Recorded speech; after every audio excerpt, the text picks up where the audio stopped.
Welcome back to the channel, ladies and gentlemen. This is Business Connect. My name is Roy. If this is your first time on the channel, we do interesting videos here about life in China, business opportunities in China, and I share with you my humble experience as an international student and now as an expert working in China. So in this video, I'll be sharing with you 14 important and must-have apps for you as an international student or generally as an expert living in China. These are the most important apps that everyone will need.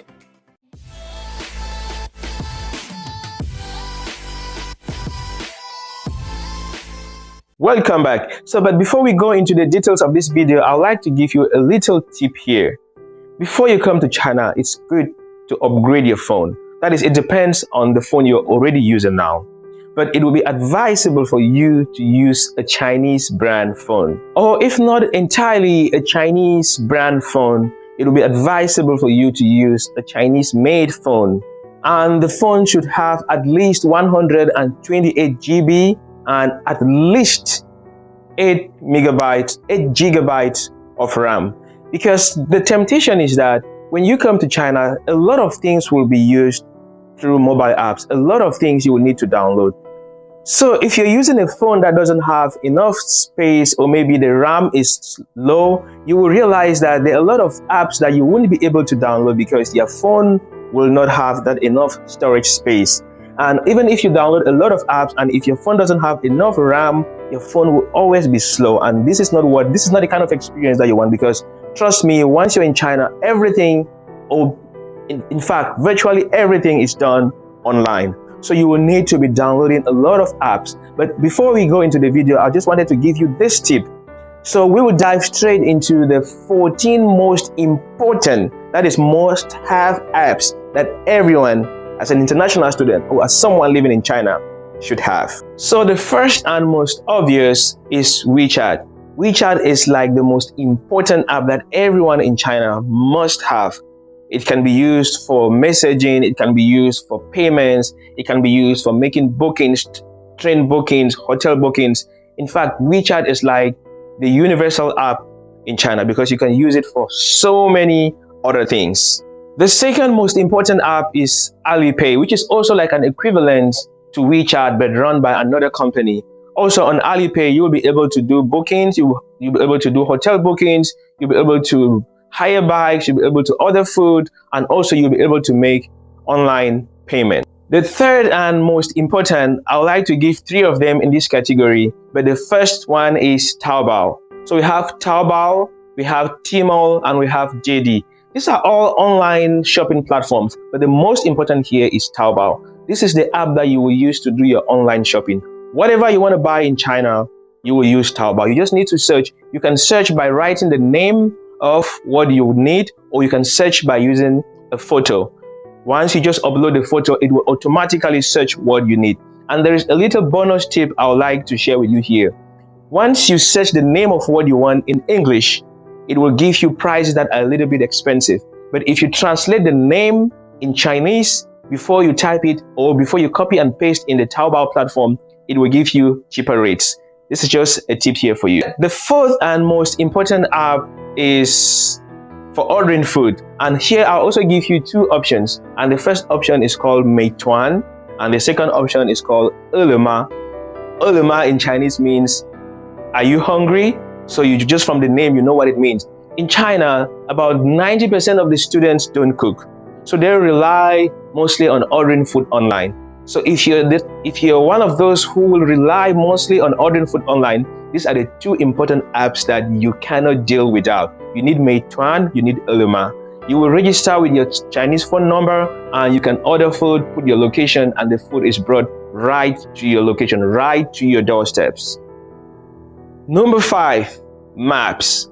I've been lost in China so many times, especially in big cities like Shanghai. But with a map, it depends on the phone that you're using. Some phones will come with a map inbuilt, like for example, iPhones will come with the A map. But if you're using an Android phone, it will definitely mostly have a Google map. But you know, with maps that are not with Chinese-made phone, that is why I emphasized on at the beginning of the video that you should have a Chinese-made phone, because if it has an inbuilt map, it will be a Chinese inbuilt map. And most of these maps, although most of these maps are in Chinese, but you will want to download other maps, for example, Google Map, or maybe other specialized map, because some cities will have the city maps. So once you've decided which city you will live in, you will also want to download the map of that city, so that each time if you're lost, you just need to go on the map and you type your direction, and the GPS will automatically direct you to your location, and you will hardly get lost while you're in China. Number 6, for transportation. Here, the most widely used app for transportation is Didi. It's like the Chinese version of Uber. So there are so many other apps that can be used in China, but the one that I'll recommend for you is Didi, which is widely used. And in Didi, we have the Didi English version and we have the Didi Chinese version. So as a foreigner, you will want to download the Didi English version, which will be easy for you to use. And also, there is also another equivalent of this Didi. I don't use that one, but I see a lot of my friends use it because they say it's much cheaper. But it's like the shared version of the Didi. It's called Dida. So once you have this Dida, you can share the taxi with another person. That is, if you're going to a location, someone can book it in front and you both can share the taxi. But usually that's why I don't like to use it, because it's not, I don't know, it's not that safe, or it's safe, but it's much more cheaper than Didi. For example, if a trip in Didi costs 100 yuan, a trip in Dida will cost like 30 yuan. So you see, it's much cheaper. Number 7, most important, very important, for translation. Everything in China will be, most of the things in China will be written, like for example, road signs, and most of the things will be written in Chinese and in English. But you can't deal without, a foreigner cannot survive in China without a translation app in their phone. If you go to Google Play Store or to the iPhone Play Store, you will notice that you will find a lot of translation apps.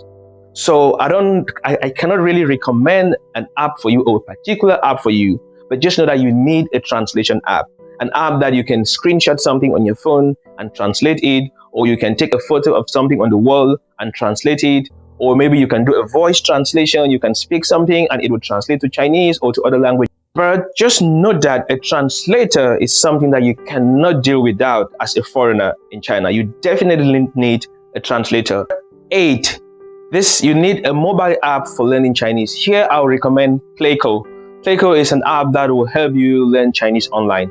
Well, here you might have other options. If you go to Google Play Store or to the iPhone Store, you will realize that you will find hundreds and hundreds of different apps that can help you learn a second language. This is also something that will definitely help you in China as a foreigner, because you can't rely on learning Chinese in the classroom, or maybe just communicating in your community or with friends. Having an app in your phone that can help you learn Chinese is definitely a must-have.